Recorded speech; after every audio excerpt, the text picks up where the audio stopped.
Bonjour à tous, bienvenue sur la chaîne Wrestling Love. On se retrouve aujourd'hui pour une toute nouvelle vidéo. Alors, on va parler dans cette vidéo tout d'abord de Dragon Gate. Nous allons tout d'abord faire la review du jour 7 du King of Gate 2021, donc du plus gros tournoi de l'année de la Dragon Gate, d'un show qui s'est déroulé le 23 mai. Et ensuite, nous allons parler d'un autre tournoi qui se déroule en ce moment au Japon. Nous allons parler évidemment de la Ultimate Tag League de DDT qui faisait son retour, donc également le 23 mai, avec le jour 4 dans un show qui s'est déroulé à Kobe cette fois-ci. Donc voilà, c'est ça pour le programme donc de cette vidéo, Dragon Gate puis DDT, tous les 2 des shows de tournoi. On va commencer par le jour 7 du King of Gate 2021. Alors le jour 7 du King of Gate 2021, pour vous expliquer le show, c'est un peu comme d'habitude sur les shows du King of Gate, à part pour le premier show. On a 4 matchs d'undercard qui seront suivis par 2 matchs de tournoi, donc du bloc C et du bloc B, parce qu'en ce moment le bloc A fait pas beaucoup de matchs, j'ai l'impression, dans le King of Gate, étant donné que déjà on a Benkei et Naruki Doi qui sont out du tournoi, enfin voilà, à cause de Benkei qui a chopé le Covid, et du coup Naruki Doi qu'il avait affronté lors de la première journée qui est cas contact. Du coup, bah ça c'est quand même assez dommage, mais du coup c'est pour ça qu'on n'a pas trop les matchs du bloc A en ce moment.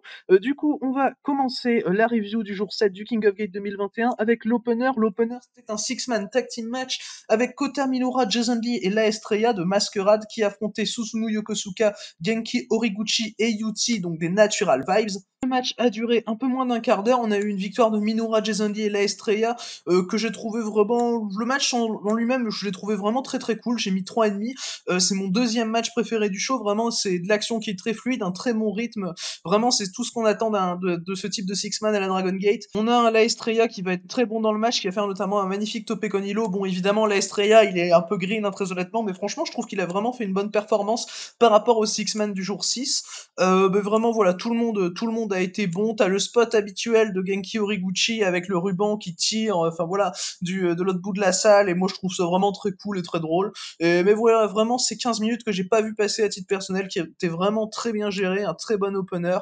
Mais pour le coup, je suis pas souvent le plus grand fan des openers aussi longs que ça. 15 minutes, c'est quand même très long pour moi pour un opener.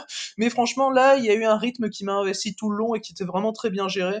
Et la fin est cool, et donc victoire logique, hein, de Masquerade pour ce match. On va maintenant pouvoir passer au deuxième match du show. Le deuxième match du show, c'était un 2 contre 2 avec Ryo Saito et Mondai Ryu qui affrontaient Don Fuji et Bokutimo Dragon. On a eu une victoire de Don Fuji et Bokutimo Dragon que j'ai trouvé personnellement logique, parce que au vu des 4 noms, Bokutimo Dragon est celui à qui il faut le plus donner la victoire à mon sens, et c'est ce qui a été fait. Le match en lui-même est très random, c'est pour ça que je lui ai mis 3, parce qu'il a pas vraiment d'intérêt, très honnêtement. Le match, c'est le match que j'ai le moins aimé du show, hein. Vraiment, c'est le seul match du show où je vais mettre 3.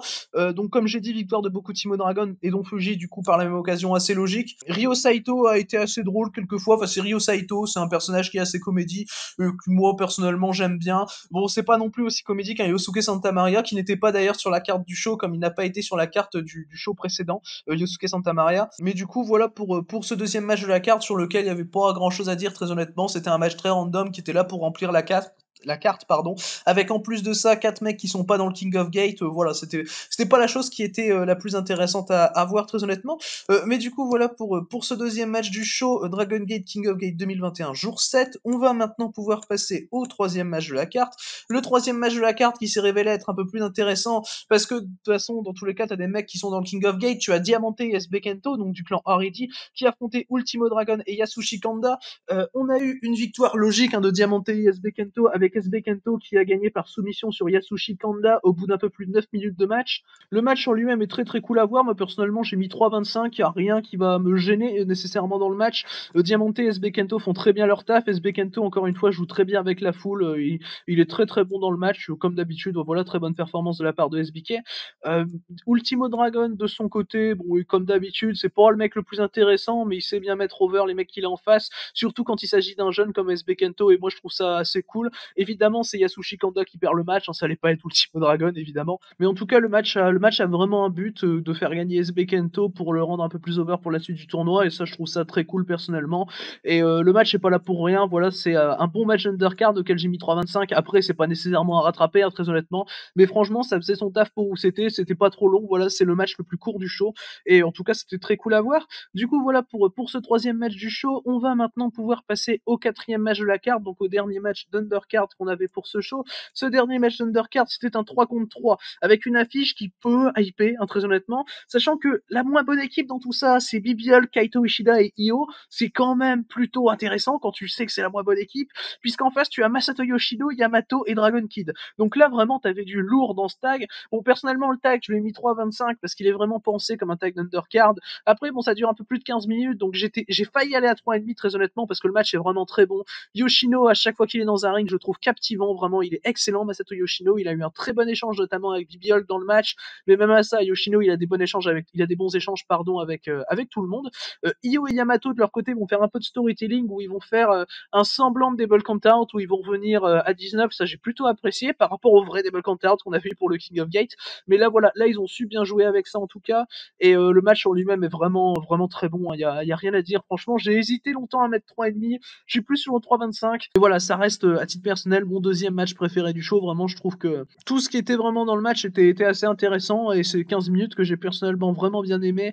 La victoire est pour Yoshino, Yamato et Dragon Kid, chose que personnellement me dérange pas et que je trouve assez logique. C'est Yamato qui remporte le match, d'ailleurs au passage. Ce que je trouve encore plus logique parce qu'en soi, t'as Yoshino qui est pas dans le King of Gate sur le côté et Dragon Kid qui a été bien plus montré dans le King of Gate que Yamato, donc c'est logique que ce soit Yamato qui prenne la victoire pour ce match. Et en tout cas, voilà, vraiment bon match. C'est un des deux matchs que je conseille de voir du show personnellement. C'était vraiment, vraiment très quali. Et le MVP du match, c'est pour moi Masato Yoshino qui est vraiment toujours aussi bon. Hein. Yoshino, je sais pas comment il fait, il est excellent, hein, franchement, Yoshino.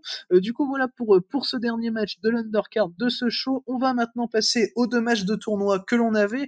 Alors, les deux matchs de tournoi, a commencé par un match du bloc C. Ce match du bloc C, c'était tout simplement un match champion contre champion, puisqu'on avait Shun Skywalker, champion Open the Dream Gate, qui affrontait Keisuke Okuda, le champion Open the Brave Gate. Donc champion Dream Gate, champion majeur, champion Brave Gate, champion mineur, et champion aussi Brave Gate avec une limite de poids qui est de 82 kg, on le rappelle. Alors le match en lui-même est cool, voilà, il dure un peu moins de 14 minutes, il est pas captivant, très honnêtement, c'est pour ça que je lui ai mis 3,25. Il y a rien, il y a pas vraiment de gros éléments du match. Il y a un bon taf sur la jambe de la part d'Okuda. Comme d'habitude, voilà, Okuda qui fout toujours des bons kicks, c'est sa formule, ça marche toujours très bien, les kicks d'Okuda sont toujours très impactants. Skywalker également fait un bon taf, mais même à ça, j'étais pas le plus investi sur ce match, on va dire, ça aurait pu marcher sur quelqu'un de plus investi que moi, mais voilà, moi c'est du 3,25, après le match est vraiment cool, mais ça, pour moi, ça atteint jamais vraiment un gros niveau, et j'ai eu un peu de mal à être dans le match tout le long, personnellement. Après, ça n'en reste pas moins un match cool, avec une bonne fin, selon moi, parce qu'en fait, t'as Okuda qui part en sleeper hold sur Skywalker, Skywalker qui contre un peu le sleeper hold, et qui passe en tombée sur Okuda, et qui gagne le match comme ça, par un tombé un peu surprise. Moi, ça me dérange pas, c'est ton match champion contre champion. Tu fais gagner le champion Dreamgate, c'est logique, pour montrer que le championnat Dreamgate est au-dessus du championnat Brave Gate, sinon ça n'a aucun intérêt de faire ça.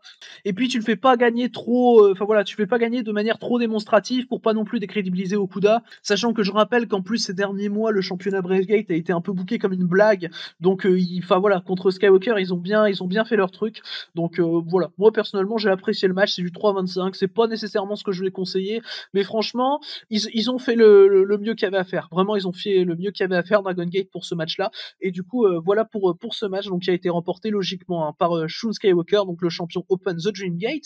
Du coup, voilà pour ce premier des deux matchs de tournoi qu'on avait pour ce show. On va maintenant pouvoir passer au main event. Le main event, c'était un match, cette fois-ci du bloc B, avec une revanche d'un match qu'on avait eu au mois de novembre dernier pour le championnat Open the Dream Gate. On avait pour ce show, pour ce main event, Eita qui affrontait Casey. Alors, Eita contre Casey, c'est vraiment pour moi un très bon match qui avait encore plus de potentiel, mais qui malheureusement a été un peu diqué par la fin. Voilà, on va en parler. Alors, Eita contre Casey, c'est un match qui a duré un peu plus de 18 minutes, qui a été remporté par Casey, ce qui personnellement me dérange pas en soi. La victoire de Casey, ça me dérange pas du tout, et même je la trouve assez logique finalement. Alors, le match en lui-même est très très bon. J'étais à 3,75 parce que vraiment il y a une très bonne construction qui est très logique. En fait, si vous voulez, Casey, par rapport à son statut à la Dragon Gate, c'est vraiment l'underdog ultime qui n'arrive jamais à gagner un gros titre. Casey, c'est vraiment le mec qui est toujours dans la title picture, mais qui arrive vraiment jamais à concrétiser. Et qui avait d'ailleurs, bon, en fait, si vous voulez, Eita a été montré super fort juste avant son règne Open the Dream Gate, où il a battu Naruki Doi au Memorial Gate 2020 pour gagner le titre. Il a été montré extrêmement fort. Et pendant son règne, il n'a pas été montré comme le plus fort au monde non plus. Et la seule défense qu'il a réussi, c'était justement contre Casey. après une défense qui lui avait été imposée d'ailleurs parce qu'il n'avait pas échappé en premier la cage lors du Dangerous Gate. Et justement, Eita il arrive dans le match, vraiment il considère Casey comme un moins que rien, vraiment il s'en fout de Casey, pour lui c'est victoire acquise et tout. Et t'as Casey qui pendant le match va petit à petit dominer Eita, qui va petit à petit vraiment le pousser dans ses retranchements et enfin voilà. Et du coup, à un moment t'as une intervention de Haridi parce que du coup Eita il en a marre, il se sent un peu dépassé. Et ça j'ai trouvé ça très bien que Casey finalement fasse que Eita se sente dépassé. Du coup t'as Eita qui fait intervenir son clan. Du coup, l'intervention de Henry ne me dérange pas. Moi, les interventions, le certain overbooking que peut avoir Henry me dérange pas quand il est vraiment bien logique, quand il est vraiment bien amené. Et là, en l'occurrence, c'est vraiment très bien amené. Il n'y a pas de souci avec ça. J'ai vu l'intérêt de l'intervention. Et pour moi, c'est très bien d'avoir fait ça. Parce que du coup, t'as Casey qui va mettre un peu en manque de confiance finalement Eita. Eita qui va revenir justement grâce à cette intervention. Eita qui va d'ailleurs tout d'abord placer un Imperial Uno, donc un super kick sur Casey. Casey qui va se dégager du premier Imperial Uno. Puis il replace deux Imperial Uno, donc son finisher, son super kick sur Casey. Puis Casey, alors c'est là que la fin me dérange, parce que Casey limite il nocelle les trois super kicks d'Eita qui vient de se prendre, et il part en roll-up en contrant le tombé d'Eita. Donc, et Casey remporte le match comme ça, et moi la fin me dérange beaucoup, vraiment j'aurais préféré une fin bien clean, une fin très démonstrative par rapport à l'histoire du match, qui montre que Casey peut vraiment se dépasser, peut dépasser Eita, qui n'est pas juste un simple underdog, tout ça. Et vraiment, c'est assez dommage d'avoir fait cette fin-là par rapport à ce que construisait le match. Donc voilà, la fin vraiment me laisse un peu sur ma fin justement. Et j'ai mis 3,5 personnellement à cause de cette fin, avec limite le no-sell de Casey qui m'a vraiment dérangé. Sinon, j'étais à 3,75 très honnêtement, mais ça reste le meilleur match du show, vraiment, de par un storytelling assez logique finalement. Et mais du coup, voilà pour ce main event, donc remporté par Casey en 18 minutes. Du coup, voilà, c'est ce qui conclut ce show numéro 7 du Dragon Gate King of Gate 2021. Alors, ce show, personnellement, dans l'ensemble, j'ai trouvé très très cool. Il n'y a pas un excellent match outre mesure, voilà. Mais le show, vraiment, est très bon tout le long. Et enfin, voilà, c'était très bien à regarder. Personnellement, si je conseille des matchs, c'est tout d'abord le Eita Casey, mais également le Six-Man avec Yoshino Yamato, Dragon Kid contre Bibi Hulk, Io et puis Kaito Ishida. Mais voilà, pour les deux matchs que je conseille. Après, t'as le Okuda Skywalker aussi, mais un peu moins finalement. Mais vraiment, le Eita Casey était donc le meilleur match du show à mon sens. Du coup, voilà pour la partie sur le show de la Dragon Gate du 23 mai. On va maintenant pouvoir passer au deuxième show que je vais évoquer dans cette vidéo. Le deuxième show que je vais évoquer dans cette vidéo, comme je l'ai dit un peu plus tôt, on va parler d'DDT, on va parler du dernier show de la Ultimate Tag League 2021, donc le show du 23 mai, show qui s'est déroulé à Kobe.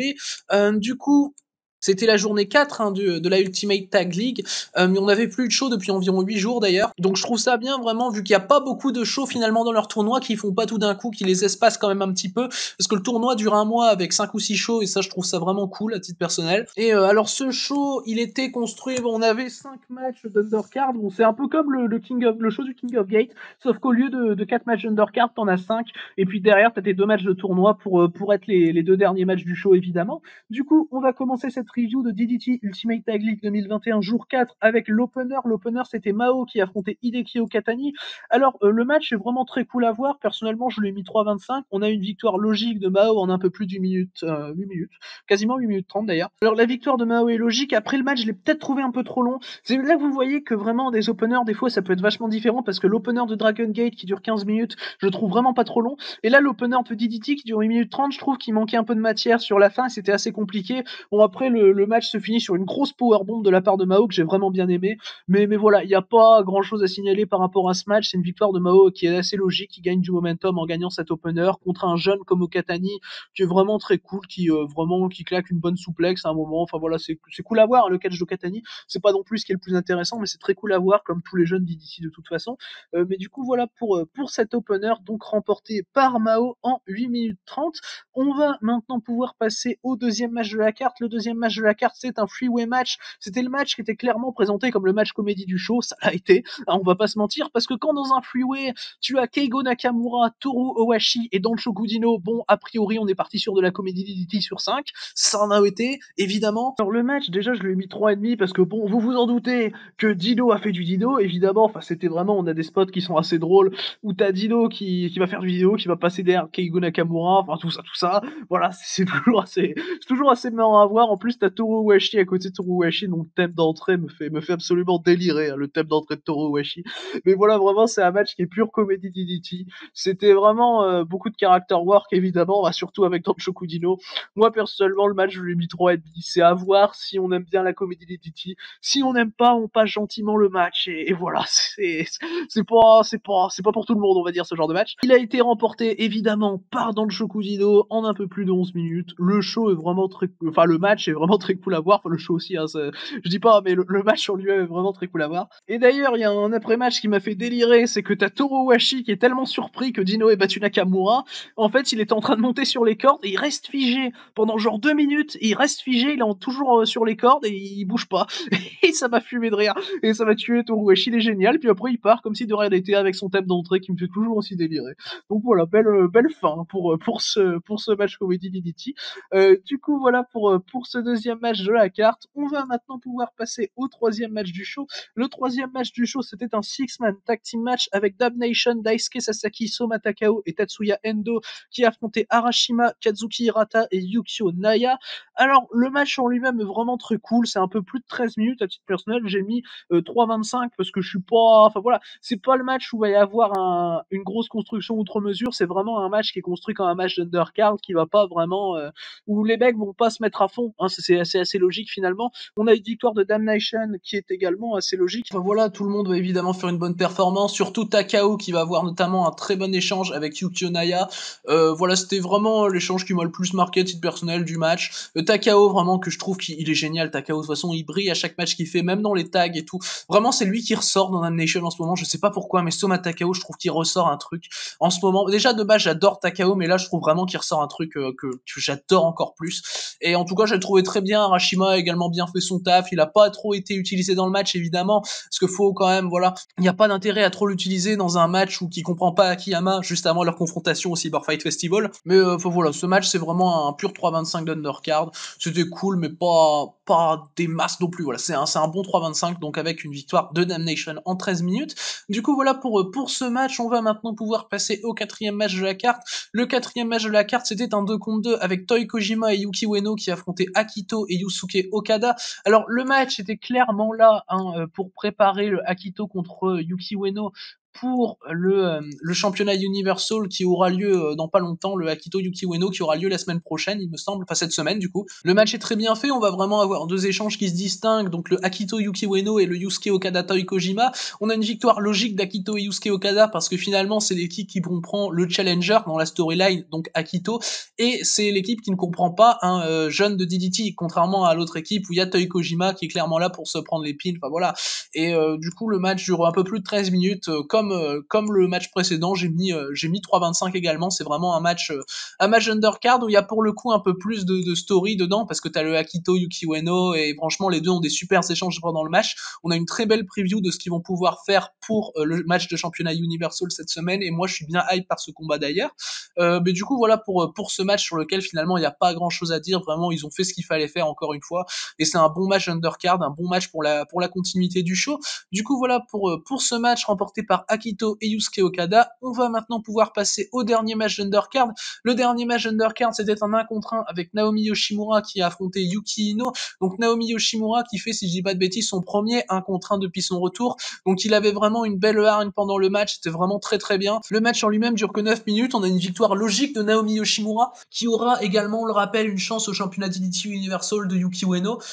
Donc voilà, ça spoil un peu évidemment le Yuki Ueno contre Akito, mais moi outre mesure ça me dérange pas parce que vraiment je trouve qu'il build bien le Yoshimura contre Ueno depuis le retour de Naomi Yoshimura. Et là c'est vraiment un bon match 1 contre 1. Moi personnellement j'ai mis 3,25. C'est vraiment, tu sens que vraiment Yoshimura il a la hargne, il attaque directement Yuki Ino. Tu sens que vraiment ça se tabasse, des bons moves powerhouse. Le match qui se finit sur une très grosse lariat de la part de Yoshimura, moi personnellement ça m'a plu. Bon, même s'il aurait pu finir sur un pile driver qui a lieu environ une minute avant la fin, qui était vraiment très stiff également, mais la lariat est vraiment très très bien de la part de Yoshimura, le finish est bon, le match match en lui-même est vraiment cool à suivre.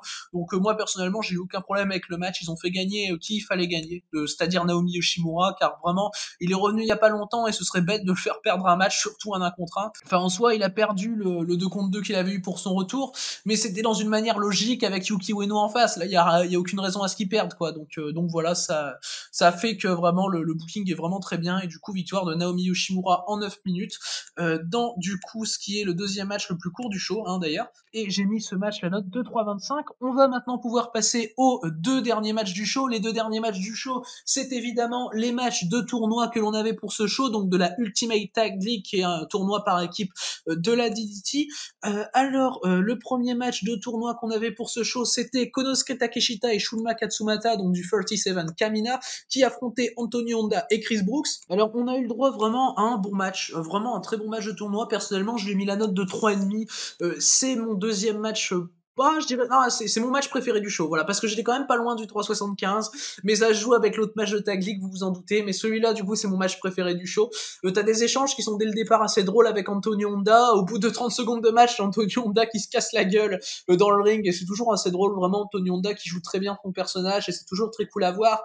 Takeshita va avoir des très bons échanges avec Chris Brooks, notamment, vraiment, Takeshita Brooks, c'est vraiment un match que, si on l'a en a contre un au King of DDT, je ne dirais pas non, hein, très honnêtement, voilà, c'est une affiche qui peut être vraiment très bien.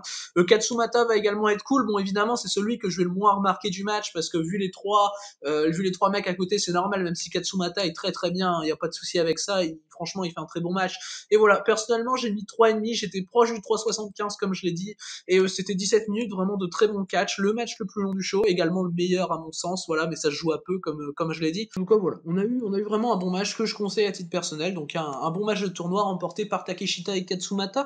Du coup voilà pour ce pré-main event, on va maintenant pouvoir passer au main event du show. Le main event du show, c'était Junretsu, donc Jun Akiyama et Makoto Oichi, qui affrontaient Eruption, Kazusada Higuchi et Yukio Sakaguchi. Alors, on a eu le droit à un match d'un peu moins de 16 minutes, qui a vu la victoire de Jun Akiyama et de Makoto Oichi. Bon, ça m'a dérangé, hein. Personnellement, pas la victoire d'Akiyama et d'Oichi en elle-même, c'est juste comment elle est amenée cette victoire. Alors, le match en lui-même est vraiment bon. Moi, personnellement, j'ai mis 3,5, mais j'étais à 3,75, et à cause de la fin, j'ai mis 3,5. C'est pour ça que c'est peut-être pas spécialement mon match préféré du show. J'ai préféré le Takeshita et Katsumata contre Honda et Brooks qui me laisse sur une meilleure saveur. Mais vraiment, le match est très bon. Higuchi et Akiyama ont de très bons échanges avec des gros chops de la part de Kazusada Higuchi qui sont très bien. T'as également Sakaguchi et Oishi qui ont un très bon échange. Vraiment, le match est surtout concentré sur ces deux échanges-là. D'un côté, t'as Higuchi Akiyama et de l'autre, t'as Sakaguchi Oishi. Et moi, personnellement, j'aime bien ce type de match tag où il y a deux échanges en eux-mêmes et où les interactions sont vraiment ciblées finalement. Et ça, j'aime bien ce genre de match tag. Alors, tu as la fin qui est pour moi le gros défaut du match, et sinon j'aurais mis 3,75 parce que le match se déroulait vraiment très bien, il était pas incroyable, mais franchement il faisait vraiment bien le taf. Et tu as la fin où en fait tu as Makoto Oishi qui soumet Yukio Sakaguchi, et ça personnellement ça m'a saoulé parce que je vois pas pourquoi t'as le catcheur technique, le gros kicker, le shooter qui se fait soumettre par Makoto Oishi qui est pas, enfin voilà, j'aime bien Makoto Oishi hein, mais c'est pas son partenaire Jun Akiyama quoi, il y a pas, enfin voilà, il y a pas la même crédibilité quoi. Donc c'est assez compliqué pour Sakaguchi. Je suis pas fan du booking de Yukio Sakaguchi en ce moment, surtout qu'en plus je le voyais avoir une grosse remontée pour aller remporter le King of DDT et aller affronter Akiyama au Peter Pan. Bah j'ai pas l'impression que ce soit le projet hein, Yukio Sakaguchi malheureusement, et c'est ce match qui me fait m'en rendre compte personnellement malheureusement. Mais voilà, vraiment la victoire d'Oishi par soumission, je trouve que c'est complètement con. Je trouve que vraiment le booking c'est vraiment pas bien là pour le coup sur ce main event avec Oishi qui soumet Yukio Sakaguchi. Non mais j'y crois pas quoi, j'y crois pas une seconde, et malheureusement ils l'ont fait. Donc c'est vraiment dommage cette fin de match et ce résultat finalement, parce que en soi je suis pas contre que Akiyama et Oishi gagnent, mais le fait que Oishi soumette Sakaguchi, les mecs vous allez trop loin quoi. Non c'est pas, non j'aime pas du tout le booking. Pour moi c'est booké à la con et c'est dommage parce que ça aurait pu être le meilleur match du show. Mais du coup voilà, c'est ce qui conclut ce show DDT Ultimate Tag League 2021 jour 4. Donc c'était un match que j'ai vraiment bien aimé hein. Voilà, je l'ai mis 3,5, c'est mon deuxième match préféré du show hein, mais donc voilà le résultat. Mais du coup voilà pour ce show. Alors le show dans l'ensemble est vraiment très très cool et très digeste hein. C'est vraiment un show DDT, même s'il prend longtemps à regarder, enfin longtemps en soi ça va.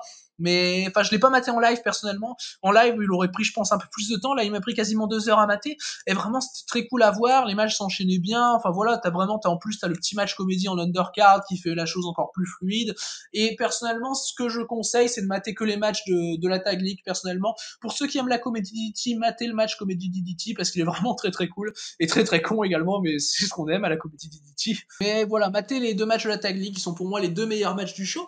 Du coup voilà pour ce show DDT, voilà donc pour cette review Dragon Gate et DDT. J'espère que cette vidéo vous aura plu, merci à vous de l'avoir écouté, et du coup d'ici les prochaines vidéos, je vous dis à la prochaine.